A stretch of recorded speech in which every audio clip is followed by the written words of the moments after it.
intrigued by was the chapter with reflections from men on women's leadership. So why did you feel the need to hear from men? Like, shouldn't this just be about the women? Well, my editor said that to me. She didn't want me to include it, and I was adamant that I wanted to include it. Because, look, in a way, I wanted this book to be a primer for women in one lot, you know. I wanted it. And I intuitively felt, partly because of my own experience, that men have got a lot to say to us. Good men of power and influence who are interested in women have got a lot to say to us. I think I was massively affected by my late husband, Ian, who died 3 years ago. He was very used to power and influence, and I really think he tutored me over the years to think quite differently about power and influence. So I wanted to hear from them. They are in power. We better know what they think. And rather than just sort of avoiding our gaze or being angry with them, we'd better engage.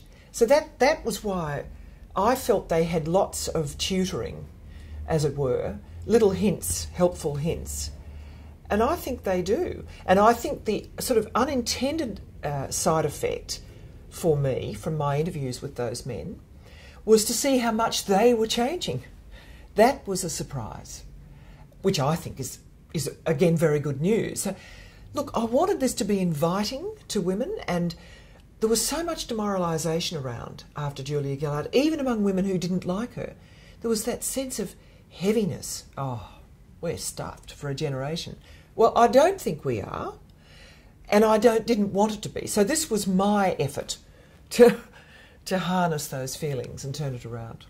You say that in the book that ambition is a necessary part of leadership, but that it's difficult territory for women, and that it manifests in different patterns for women than men. So can you talk about ambition and just how is it different for women? I've always found women incredibly ambivalent about articulating that they were ambitious. Australian women, anyway. I think it might be, but American women are quite different, I think, much more overt. And we're very, you know, I think we've got that real Scottish, Irish, English tendency, well, you know, a bit naff to articulate that. So I think that this inability to fully grasp one's own desire to be ambitious is a monkey on women's back. And look, I confess myself, I find overtly ambitious people a bit hard to take, but I feel that one ought to know it in one's bones or recognise when it's coming. Look, it won't be there all the time. What I do say in the book, and I do believe deeply, although there's a lot of debate, I think women have got to get the female part of themselves settled before they're ready to devote the energies to ambition that are required. So I do believe that recruiting women too young before they've had babies or mated and just of expecting them to activate an ambition, I don't think it works by and large. It does with some people, of course, but I think there's a real poise and settledness that comes when women have, and various women do say it to me, have settled those female things in themselves. Then they enter, you know, as my daughters are finding, then they enter that complex phase where they've got to do the balancing act. But look, that's a mechanistic and attitudinal thing, but there's a sort of, a bit of an existential angst, I think, can be around. Look, I think it's for women who, it's there for young men too, but there's far more range available to young men to strive. And for young women, I think that's got to be done. Then I think it opens up arenas. And to be honest, I often think women don't really come to their best till they're over 50, when they've the energy that is released by feeling that your children are on the way, and and you've got your systems worked out, or more or less. I just think it's a new world for women. You state in your conclusion that it's a challenge balancing life's energies amongst the demands of duty, joy and ambition. But what should the balance be amongst those things? I do wrestle with this sort of trifecta of duty, joy and ambition, and I do believe that until women think that through, the fact that a balanced life, I think, does take all of those things to be in rough equality, and women sort of half know it and won't deal with it, and then mark themselves down because they might be not doing well enough on some things. And I think it's best articulated out loud, which is what I want to do. Oh, look, funnily enough, I actually think duty is not stated enough. Now, women, and maybe it's because I'm coming to a particular age, because I think women went through years, as the nuns did set us up for duty to others. That was very much, absolutely front and central to the nuns' message. But then I think a lot of us thought, oh, blow that, we're spending our life being dutiful to others. And I think a lot of us went through a stage where, well, blow that, it's me time, and we'll do it. And in a way, I think I'm flipping back, because I feel that the duty just is there for women. I do think we've got a bias to it, and I think our households fall apart a bit if we don't give a certain amount of duty.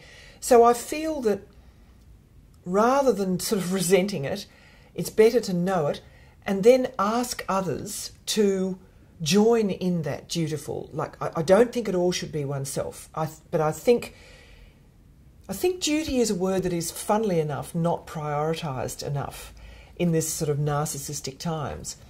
But the joy of finding your own voice in that, see, it is a sort of a fabric I'm trying to weave. If you do recognise yourself in it, it releases an enormous amount of joy. But living someone else's life is tiring.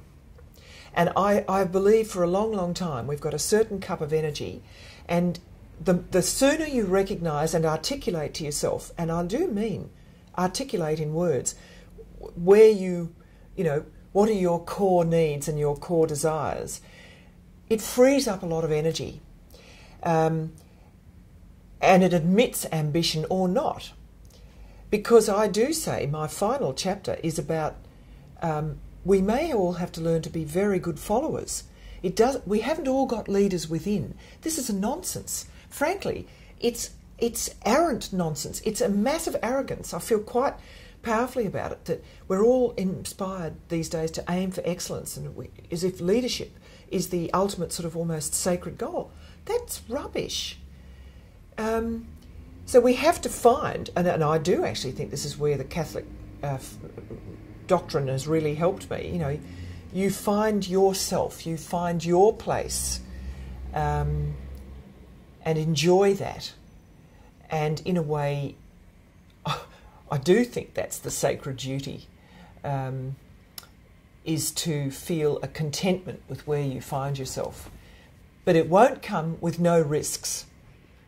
There will be risks involved. The Vatican Synod on the Family is starting very soon in Rome. Now, you would think this is an area where women might have some useful insights and be able to show some leadership in the church, but they seem to be remarkably absent from the meeting. But what are your reflections on what is and what should be the role of women in leadership in the church?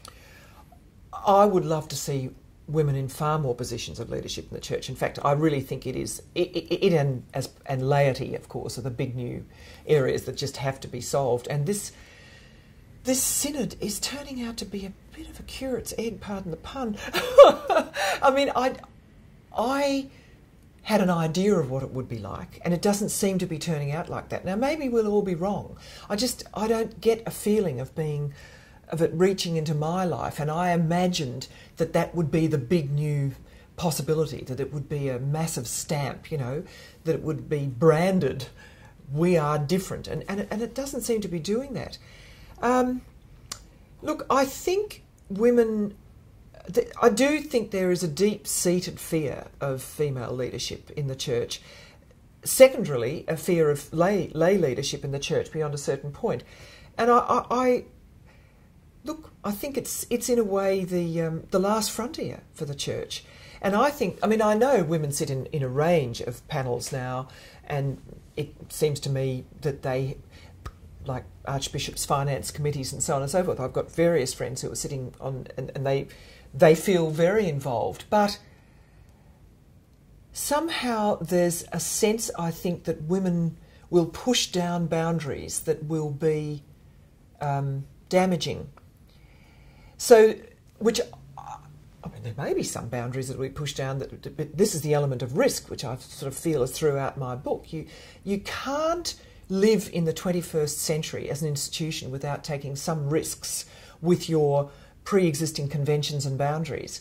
And I think you've got to have an essential trust that the people whom you're smart enough to draw in, just like all good boards, you know, I sit on subcommittees of looking for new board members for a couple of the boards I sit on. We put a lot of effort into deciding who will come in and stretch us without being so challenging that you threaten the existing fabric. There's nothing rocket science like about this. I do not believe the church couldn't do this. And I think it would be very much in the interests of the church to really sit and work out prudently who could be drawn inside and who might not be ideal. Look, there's lots of very good lay women around who are terribly interested in serving the church well.